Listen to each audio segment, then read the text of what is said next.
Very kind. Welcome, one and all, to The Late Show. I'm your host, Stephen Colbert. It is... Am I right about this? It's been this way all day, right? It's a cloudy day here in New York City, but in D.C., the January 6th committee is shedding light on the election schemes the former president yanked from where the sun don't shine. The electoral conspiracy they focused on yesterday was the brainchild of disgraced lawyer John Eastman, seen here orchestrating a failed cover-up of his scalp. Eastman is the one who came up with the plan to send alternate slates of fake electors to Washington from battleground states that Biden had won. And one of those states was Wisconsin. And the committee revealed a damning memo pushing for alternate electors from the former president's Wisconsin lawyer, Kenneth Cheesebro. Really? A lawyer from Wisconsin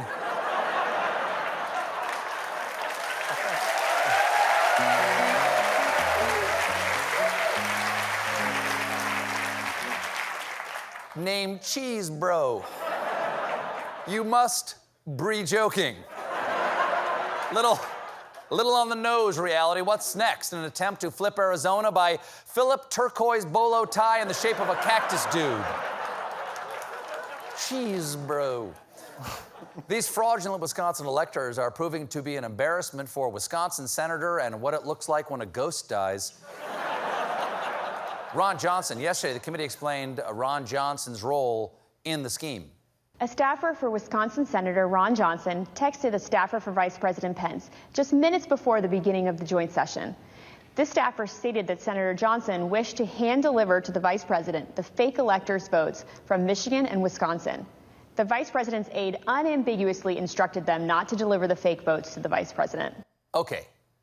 I'd say that's a smoking gun, but Republicans consider that a compliment.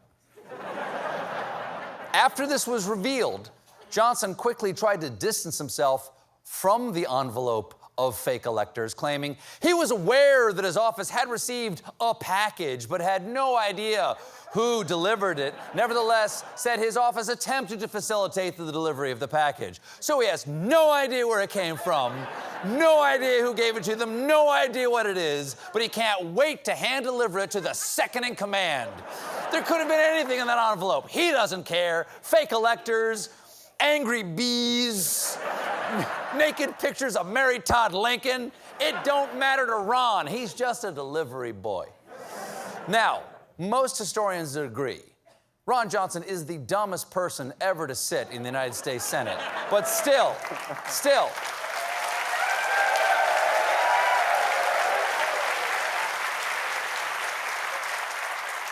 even by that scale, this is still shocking. You know those announcements in the airport when they say, "Do not carry onto the flight a package for someone you don't know"?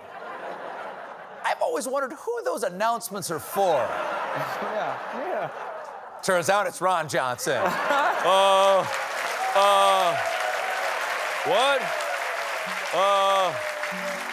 huh? What's that, stranger? Sure, I'll take your bag on the airplane. Oh, and you have some balloons filled with white powder you want me to put where? Okie doke.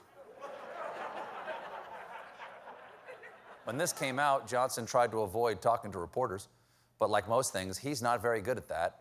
How much did you know about what your chief of staff was doing with the alternate slates of electors?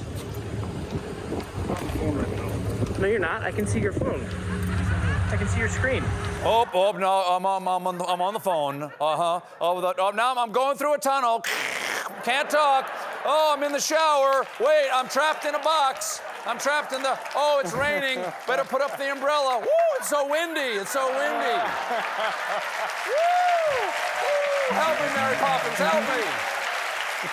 It's windy.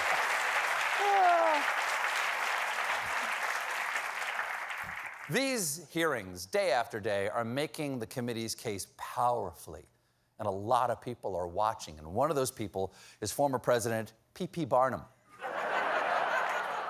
I'm sure he doesn't want to watch, but they've trapped him with his biggest weakness, mentioning his name. Reportedly, he's tucked away at his Bedminster Golf Club, venting his frustrations to nearly anyone who will listen. That's got to be tough on the staff. Yes, sir, it does sound like a one-sided witch hunt. Now, do you want your usual omelet, ham and chocolate chips? Evidently, he's angry that these hearings are dignified, clear, and damning. And he puts the blame for all that on House Minority Leader and school hamster who's had enough. Kevin McCarthy.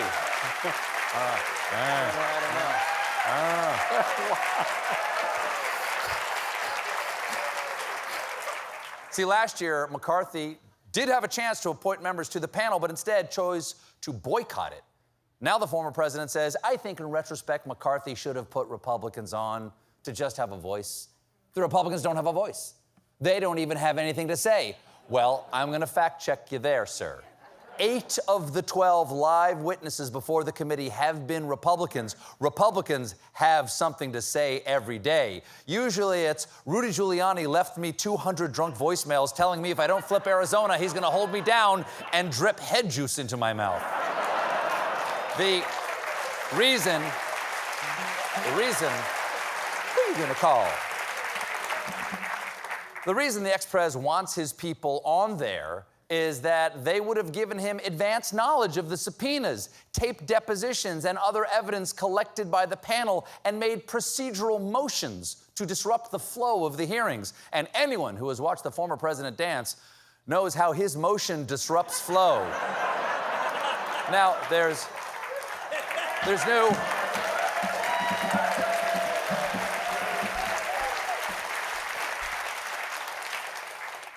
new information coming out every day from the panel. Yesterday, we learned that the Select Committee has subpoenaed documentary filmmaker Alex Holder, who started filming the former president in September of 2020 for a project on his re-election campaign and filmed up to and including January 6th. And he just turned over raw footage pertaining to discussions of election fraud in the 2020 election, as well as interviews with the former president. Mike Pence, Don Jr., Ivanka, Eric, and Jared Kushner. So the January 6th committee could play actual documentary footage of these dinguses in their televised hearings. In other words, the former president might finally be brought down by his closest allies. Person, woman, man, camera, TV. Oh, you still got it. Still got it.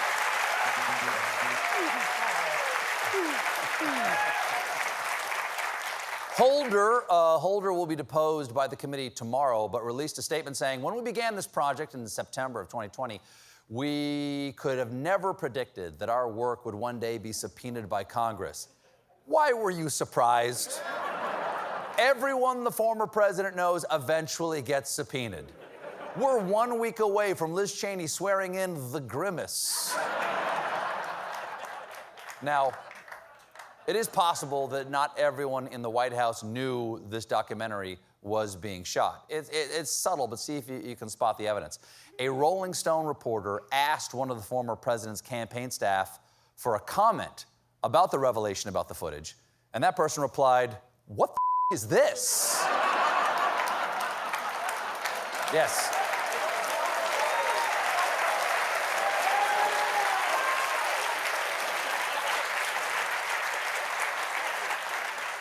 Also, the banner headlines in 2016 when he won. So, a bunch of his staff didn't notice the film crew hanging around the White House.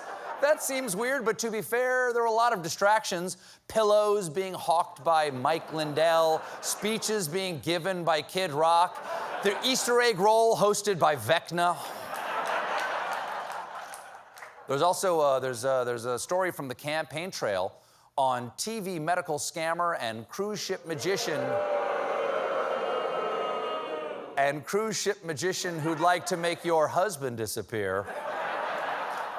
Dr. Oz. During his Republican primary, Oz's whole campaign platform was, "Hey, I'm friends with the former president." But now that Oz squeaked through to the general election and has to get votes outside of the Republican base, he's quietly shifting his campaign message away from the president. So basically, Oz is saying, pay no attention to the man behind the curtain. But fact is, he's lying, he's cowardly, he's a cowardly liar. Let's take a look. He is cowardly lying. He is. Let's take a look at how quietly he's shifting his message. Here's his Twitter banner from back in the primary. It's red. He's got his best buddy there. The endorsement is emblazoned across the middle. Clearly a MAGA Republican. And now, oops-a-cadabra, all blue, no ex-pres. That's a pretty extreme makeover. That's like when Arby's went from we have the meats to I've never seen those meats before in my life.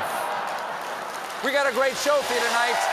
My guests are Taika Waititi and author David Sedaris.